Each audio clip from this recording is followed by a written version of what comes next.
The Demonology of King James, Part 2. All devils must be liars, but so they abuse the simplicity of these wretches that become their scholars, that they make them believe that at the fall of Lucifer, some spirits fell in the air, some in the fire, some in the water, some in the land, in which elements they still remain, whereupon they build that such as fell in the fire or in the air are truer than they who fell in the water or in the land, which is all but mere gossip, and forged by the author of all deceit. For they fell not by weight as a solid substance to stick in any one part, but the principal part of their fall consisting in quality. By the falling from the grace of God wherein they were created, they continue still thereafter, and shall do until the latter day, and wandering through the world as God hangmen, to execute such terms as he employs them. And when any of them are not occupied in that, return they must to their prison in hell, as it is plain in the miracle that Christ wrought at Gennesaret, Matthew chapter 8, therein at the latter day, to be all enclosed forever. As they deceive their scholars in this, so do they in imprinting in them the opinion that there are so many princes, dukes, and kings among them, everyone commanding fewer or more legions, and empiring in diverse arts and quarters of the earth. For though it would not deny that there be a form of order among the angels in heaven, and consequently was among them before their fall, yet either they brook the same since then, or that God would permit us to know they damn devils such heavenly mysteries of his, which he would not reveal, and consequently was among them before their fall, yet either they broke the same since then, or that God would permit us to know by damned devils such heavenly mysteries of his, which he would not reveal to us neither by scripture nor prophets. I think no Christian will once think it, but to the contrary of all such mysteries as he closed up with his seal of secrecy, it becomes us to be contented with a humble ignorance, they being things not necessarily for our salvation, but to return to the purpose, as these forms wherein Satan obliges himself to the greatest of the magicians are wonderful, curious, so are the effects correspondent unto the same. For he will oblige himself to teach them arts and sciences, which he may easily do, being so learned, and knave as he is, to carry them news from any part of the world, which the agility of a spirit may easily perform, to reveal them the secrets of any persons, so being they be once spoken, for the thought no one knows but God, except so far as you may guess by their countenance, as one who is doubtlessly learned enough in the physiognomy. Yes, he would make his scholars to creep in credit with princes, by foretelling them many great things, part true, part false. For if all were false, he will lose credit at all hands, but always doubts him, as his oracles were. For no man doubts but he is a thief, and his agility, as I spoke before, makes him to come with such speed. Likewise, he will guard his scholars with the fair armies of horsemen and footmen in appearance, castles and forts, which are all but impressions in the air, easily gathered by a spirit drawing so near to the substance himself, as in like manner he will learn them many jugglery, tricks at cards, dice, and such like, to deceive men's senses thereby, and in such innumerable false practices, which are proven by over many in this age, as they who are acquainted with that Italian so-called scotto, yet living, can report. And yet are all these things but deluding of the senses, and nowise true in substance, as were the false miracles wrought by King Pharaoh's magicians for counterfeiting Moses. For this is the difference between God's miracles and the devil's. God is the creator, which he makes appear in a miracle.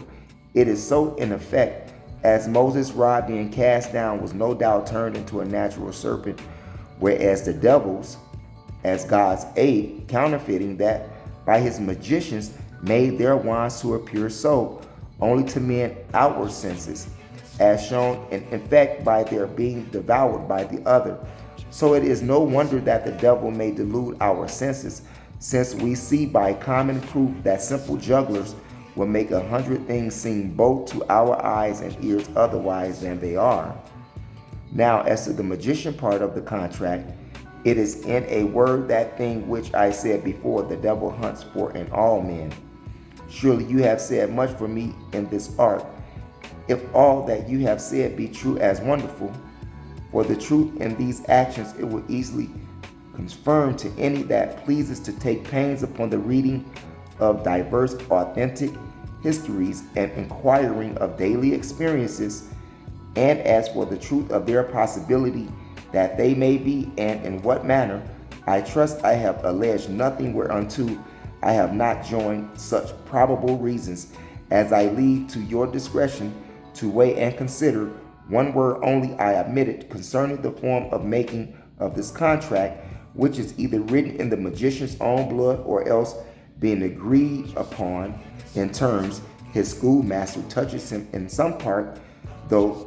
peradventure no mark remains, as it does with all witches. Surely you have made this art to appear very monstrous and detestable. I pray you shall be said to such as maintain this art to be lawful, for as evil as you have made it. I say that they savor of the pan themselves, or at least little better, and yet I would be glad to hear their reasons. There are two principalities that ever I heard used, besides that which I founded upon the common proverb, that the necromancers command the devil, which you have already refuted. The one is grounded upon a received custom, the other upon an authority which some think infallible. Upon custom, we see that the diverse Christian princes and magistrates, severe punishers of the witches, will not only overlook magicians living within their dominions, but even sometimes delight to see them prove some of their practices. The other reason is that Moses, being brought up, as it is expressly said in the scriptures, in all the sciences of Egyptians,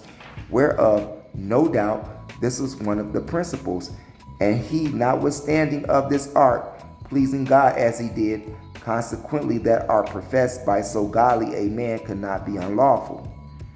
As to the first of your reasons, grounded upon custom, I say an evil custom can never be accepted for a good law, for the overgreat ignorance of the word in some princes and magistrates, and the contempt thereof in others, move them to sin heavily against their office in that point.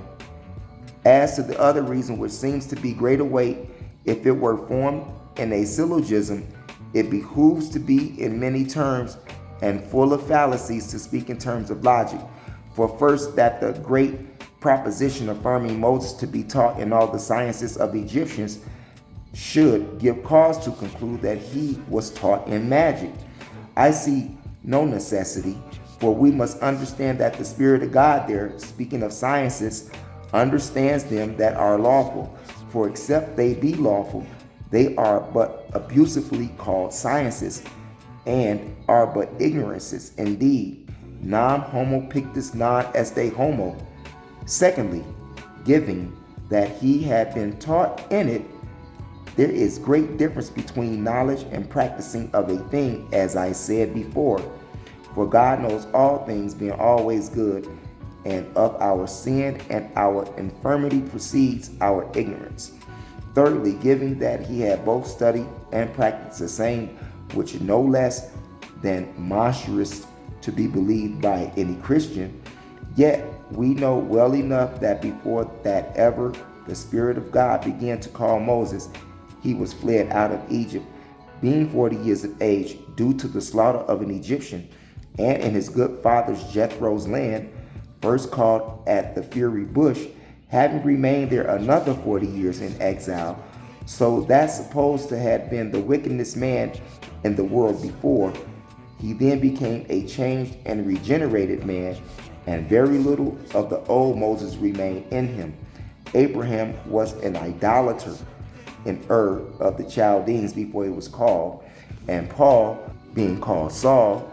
was a most sharp persecutor of the saints of God before that name was changed. What punishment then think you merit these magicians and necromancers?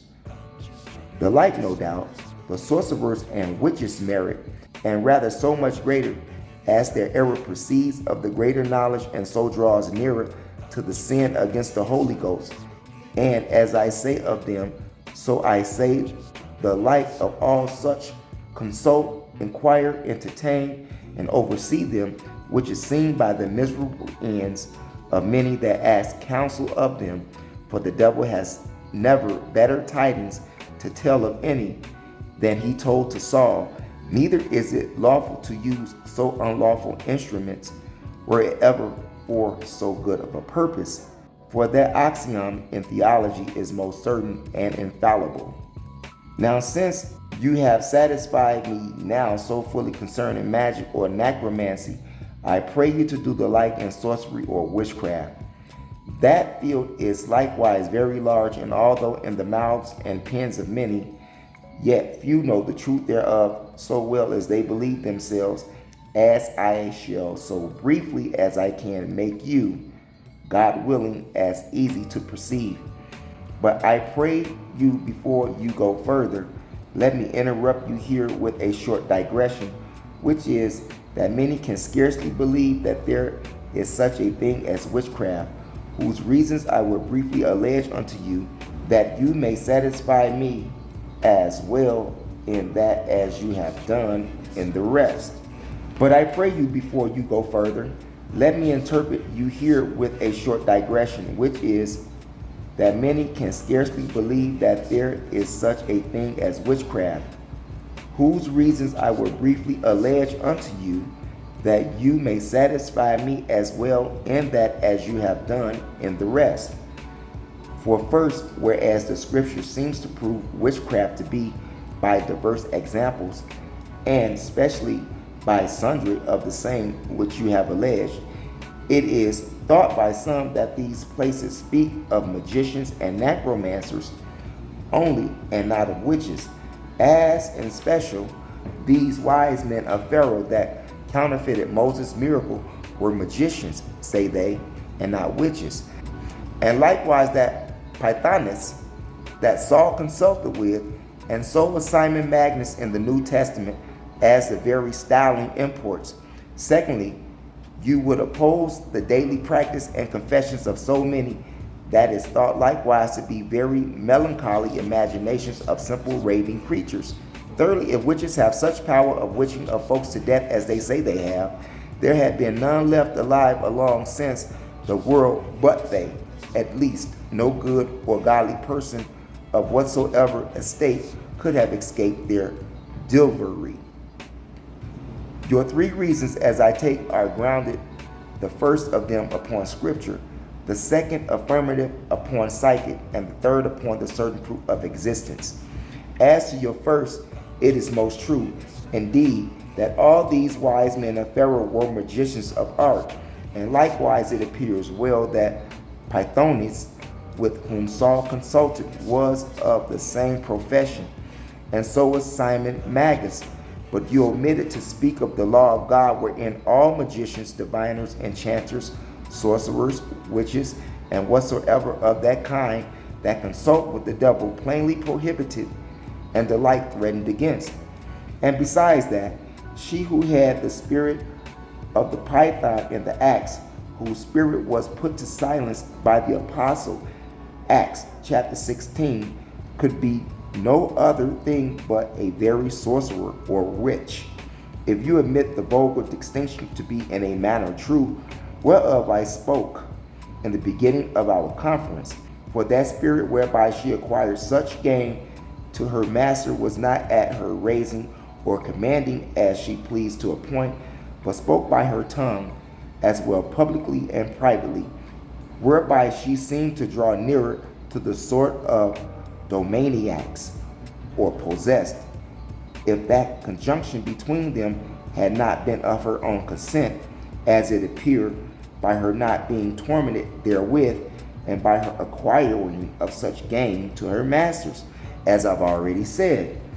As to your second reason, grounded upon physics, in attributing their confessions of apprehensions to a natural melancholic humor, any that please medically to consider upon the natural humor of melancholy, according to all the physicians that ever wrote thereupon, they shall find that they would be over short a cloak to cover their knavery with. For as the humor of melancholy in the self is black, heavy, and earthy, so are the symptoms thereof, and any persons that are subject thereunto, leanness, paleness, desire of solitude, and if they come to the highest degree thereof, mere folly and mania. Whereas by the contrary, a great number of them that ever have been convicted or confessors of witchcraft, as may have been presently seen by many that have at this time confessed, they are by the contrary, I say, some of them rich and worldly wise, some of them fat or corpulent in their bodies, and most of them altogether give over to the pleasures of the flesh, continual hunting of company and all kinds of merriness, both lawful and unlawful, which are things directly contrary to the symptoms of melancholy whereof I spoke, and further experience daily proves how low they are to confess without torture, which witnesses their guiltiness, whereby the contrary, the melancholics never spare to betray themselves by their continual discourse, feeding thereby their humor, and that which they think no crime. As to your third reason, it scarcely merits an answer, for if the devil, their master, were not bridled, as the scriptures teach us, suppose there were no men nor women to be the instruments, he could find ways enough without any help of others to wreck all mankind, whereunto he employs his whole study and goes about like a roaring lion. And that's, as Peter says to that effect in the first book of Peter chapter 5,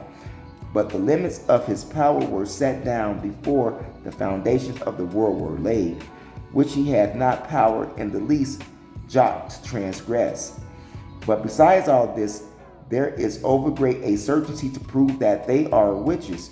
by the daily experience of the harms that they do, both to men and whatsoever thing men possess, whom God will permit them to be the instruments so to trouble or visit, as in any discourse of that art you shall hear clearly proved. Come on then, I pray you, and return where you left. This word of sorcery is a Latin word which is taken from casting of the lot, and therefore he that uses it is called sortiarius. As to the word witchcraft, it is nothing but a proper name given in our language. The cause wherefore they called sortiari proceeded of their practices seeming to come of lot or chance, such as the turning of the riddle, the knowing of the form of prayers, or such like tokens, if a person diseased would live or die, and in general, the name was given them for using of such charms and frets as the craft teaches them. Many points of their craft and practices are common between the magicians and them, for they serve both one master, although in diverse fashions. And as I divided the necromancers into two sorts, learned and unlearned, so I must divide them in another two, rich and of better account, poor and of baser degree. These two degrees now of persons that practice this craft answers to the passion in them, which I told you before the devil used as means to entice them to his service. For such of them are in great misery and poverty. He allures to follow him by promising unto them great riches and worldly commodity, such as, though rich, yet burn in desperate desire of revenge. He allures them by promises to get their turn satisfied to their heart's contentment. It is to be noted how that the old and crafty enemy of ours assails none, though touched with any of these two extremes, except he first find an interest ready for him, either by the great ignorance of the person he deals with, joined with an evil life, or else by their carelessness and contempt of God. And finding them in utter despair from one of these two former causes that I have spoken of, he prepares the way by feeding them craftily in their humor, and filling them further and further with despair, until he finds the time proper to reveal himself unto them, at which they time either upon their walking solitary, or in the fields, or else lying brooding in their bed, but always without the company of another, he either by a voice or in the likeness of a man inquires of them what troubles them, and promises that a sudden and certain way of remedy, upon condition on the other part that they follow his advice and do such things as he will require of them. Their minds being prepared beforehand, as I have already spoken, they easily agree unto the demand of his, and soon set another tryst where they may meet again, at which time, before he proceeds any further with them, he first persuades them to addict themselves to his service, which being easily obtained, he then reveals what he is unto them, makes them renounce their God and baptism directly, and gives them his mark upon some secret place of their body, which remains sore unhealed until his next meeting with them, and thereafter ever intensible. However, it is to be nipped or pricked in any way as is daily proved, to give them a proof thereby that as in the doing he could hurt and heal them, so all their ill and well-doings thereafter must depend upon him. And besides that, the intolerable distress that they feel in that place where he has marked them serves to waken them and not to let them rest until their next meeting, fearing lest otherwise they may either forget him, being as new apprentices and not well enough found yet, and that the friendly folly, or else remembering the horrible promises that made him at their last meeting, they might balk at the same and press to call it back. At their third meeting, he makes a show to be careful to perform his promises, either by teaching them ways how to get themselves revenged, if they be of that sort, or else by teaching them lessons how, by most vile and unlawful means, they may obtain gain and worldly commodity, if they be of the other sort. You have said now enough of their initiating into that order. It remains then that you discourse upon their practices before they be past apprentices, for I would fain hear what is possible to them to perform in very deed. Although they serve a common master with the natural masters, as I have said before, yet they serve him in another form. For as the means are diverse which allure them to these unlawful arts of service of the devil, so by diverse ways use their practices, answering to these means, which first the devil used as instruments in them, though all tending to one end, to wit, the enlarging of Satan's tyranny, and crossing of the propagation of the kingdom of Christ, so far as lies in the possibility,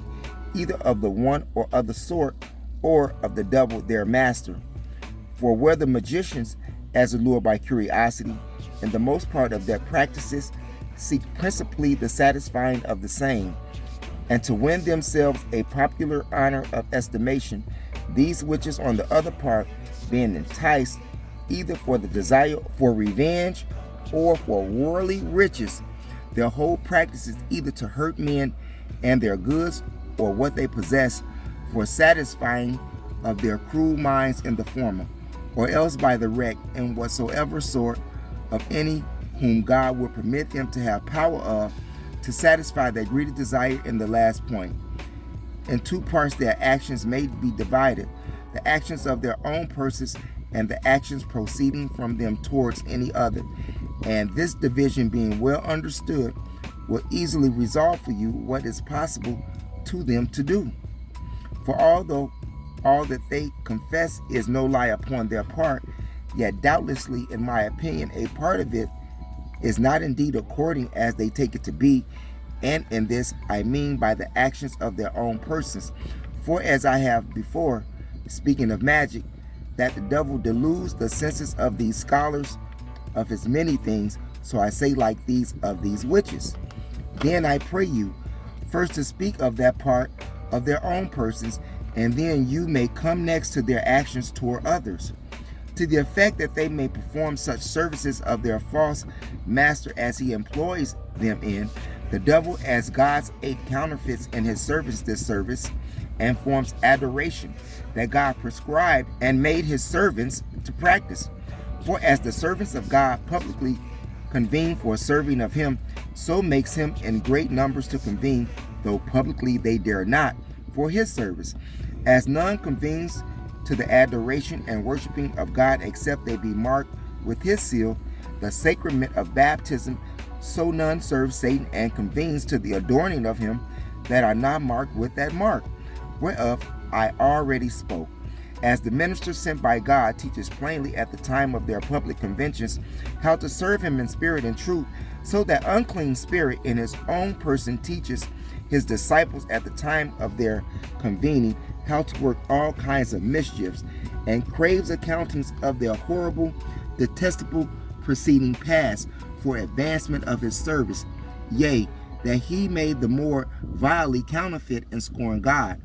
He oftentimes makes his slaves to convene in these very places which are destined and ordained for the convening of the servants of God, I mean churches.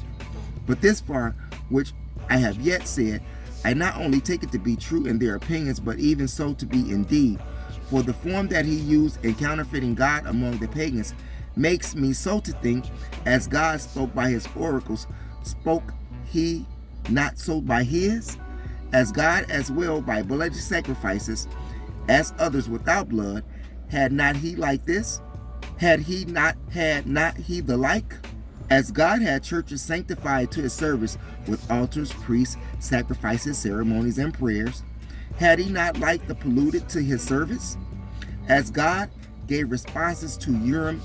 and Thummim, and he gave not his responses to the entrails of beasts by the singing of fowls and by their actions in the air, as God by visions, dreams, and ecstasies revealed what was to come and what was his will unto his servants, used he not the like means to forewarn his slaves of things to come? Yea, even as God loved cleanliness, hated vice and impurity, and appointed punishment therefore, used he not the like? Though falsely I grant, and but in eschewing the less inconvenient to drew them upon a greater, yet dissembled he not, I say, so far as to appoint his priests to keep their bodies clean and undefiled, before asking responses of him, and find he not God to be a protector of every virtue and a just revenger of the contrary? This reason then moves me, that as he is the same devil, and as crafty as he was then, so will he not spare openly in those actions that I have spoken of concerning the witches' persons. But further, witches oftentimes confess not only his covering in the church with them, but his occupying of the pulpit, yet their form of adoration to be the kissing of his hinder parts, which, though it seems ridiculous, yet it may likewise be true, seeing we read that in Calicut, he's appearing in the form of a goat buck, had publicly that dishonest homage done unto him by every one of the people. So ambitious is he, and greedy of honor, which procured his fall, that he will even imitate God in that part where it is said that Moses could see but the hinder parts of God for the brightness of his glory, and yet that speech is spoken but anthropomorphically. By what ways say they, or think you it is possible that they come to these unlawful conventions? There's the thing which I esteem which senses to be deluded in, and though they lay not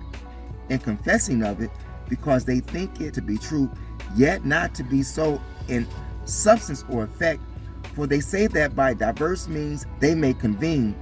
either to the adorning of their master, or to the putting into practice any service of his command unto their charge. One way is natural, which is natural riding, going, or sailing, or what hour their masters come and advises them, and this may be easily believed. Another way is somewhat more strange, and yet it is possible to be true, which is by being carried by the force of the Spirit, which is their conductor, either above the earth or above the sea, swiftly to the place where they are to meet,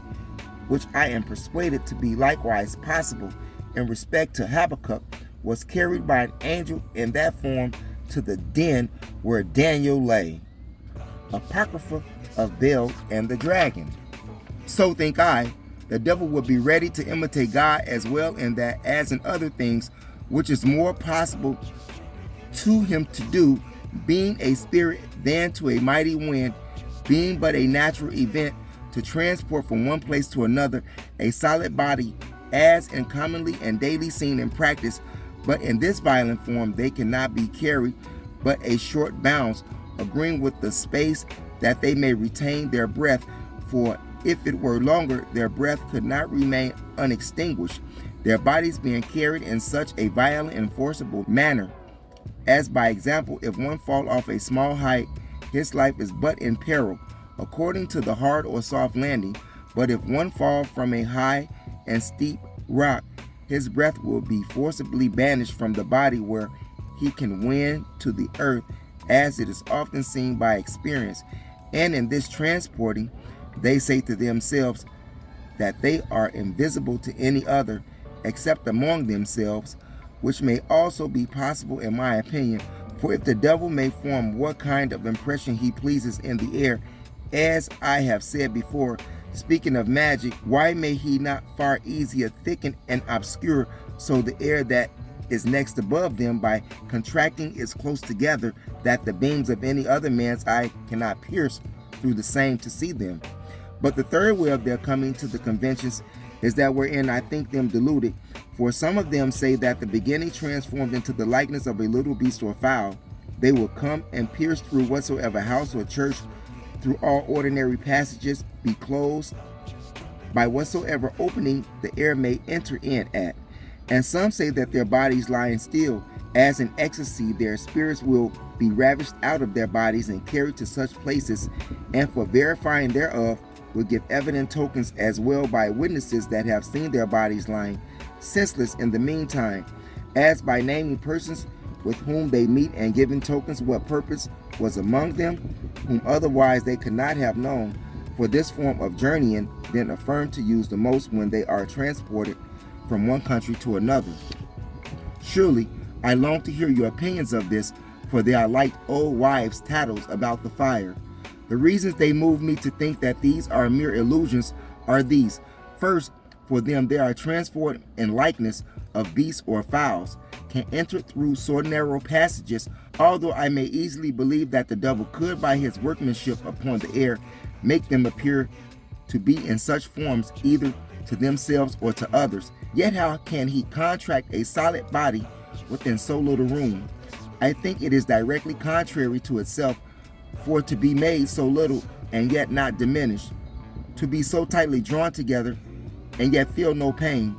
I think it is so contrary to the quality of a natural body, and so like the little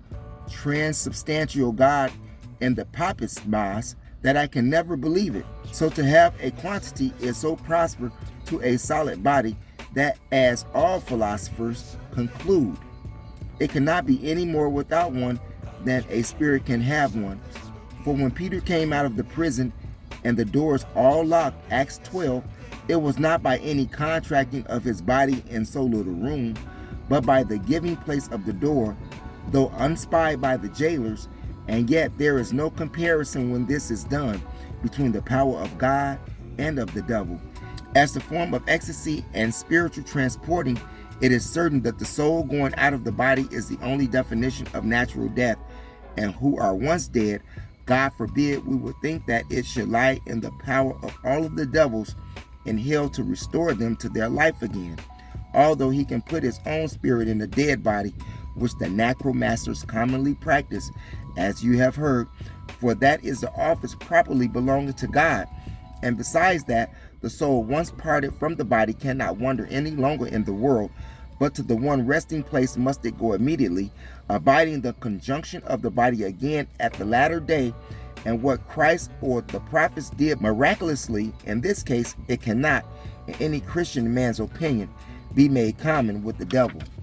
As for any tokens that they give for proving of this, it is very possible to the devil's craft to persuade them to these means, for he being a spirit, may he not so ravish their thoughts and dull their senses that their body lying as dead, he may appear to the spirits as it were in a dream, and, as the poets write of Morpheus, represent such forms of persons, of places, and other circumstances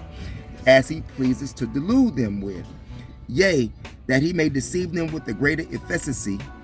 may he not at the same instant by fellow angels of his delude such other persons so in that same fashion, whom with he makes them to believe that they met, that all their reports and tokens, though separately examined, may every one agree with another, and that whatsoever actions, either in hurting men or beasts, or whatsoever other thing that they falsely imagine at the time to have done, may by himself or his minions at the same time be done indeed, so as if they will give for a token of their being ravished that the death of such a person within so short space thereafter with whom they believe to have poisoned or witched at that instant, might he not that same hour have smitten the same person by the permission of God to the furthering deceiving of them, and to move others to believe them. And this is surely the likeliest way, and most according to reason, which my judgment can find out in this, and whatsoever other unnatural points of their confession. And by these means shall we sail surely between Charybdis and Scylla, in eschewing the not believing of them altogether on the one part, lest that draw us to the error that there is no witches, and no other part in believing of it, make us to eschew the falling into innumerable absurdities, both monstrously against all theology divine and philosophy humane. For truth, your opinion in this seems to carry most reason with it, and since you have ended the actions belonging properly to their own persons, say forward now to their actions used towards others. Three things ought to be considered. First, the manner of their consulting thereupon, next, their parts as instruments, and last, their master's parts, who puts the same into execution.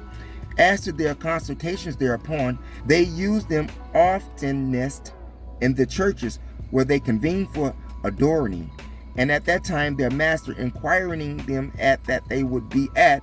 every one of them proposes unto him that wicked turn they would have done either for obtaining of riches or for revenging them upon any whom they have malice at, who, granting their demand, as no doubt willingly he will, since it is to do evil, he teaches them the means whereby they may do the same. As for little trifling turns that women have ado with, he causes them to disjoint dead corpses and to make powders thereof, mixing such other things there amongst as he gives them unto. But before you go further, permit me, I pray you, to interrupt you one word which you have put me in the memory of by speaking of women. What can be the cause that there are 20 women given to that craft where there is none one man? The reason is easy, for as that sex is frailer than man is, so it is easier to be entrapped in the gross snares of the devil, as was overwell proved to be true by the serpent's deceiving of Eve at the beginning, which makes him the friendlier with that sex since. Return now where you left. To some of the others at these times he teaches how to make pictures of wax or clay, that by the roasting thereof the persons that they bear the name of may be continually melted or dried away by continual sickness. To some he gives such stones or powders as will to help cure or cast on diseases, and to some he teaches kinds of uncouth poisons which mediciners understands not, for he is far more cunning than man in the knowledge of all of the occult properties of nature. Not that any of these means which he teaches them, except poisons which are composed of things natural, can of themselves help anything to these terms that they are employed in, but only in beings God's aid, as well in that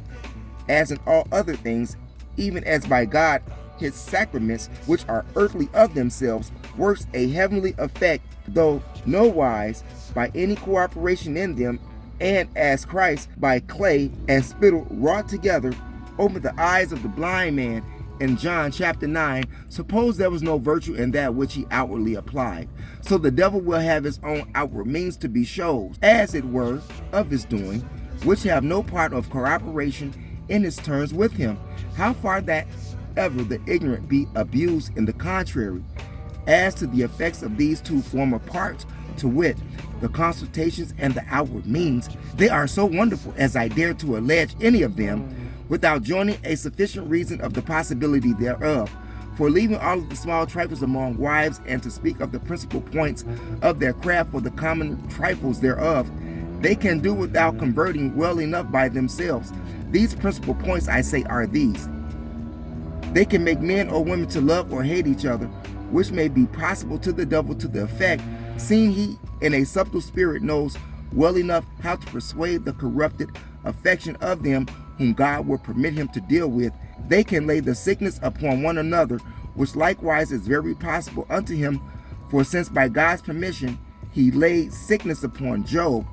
which may not be far easier lay it upon any others, for as an old physician he knows well enough that human dominates most of us in any of us, and as a spirit he can subtly waken up the same, making it peccant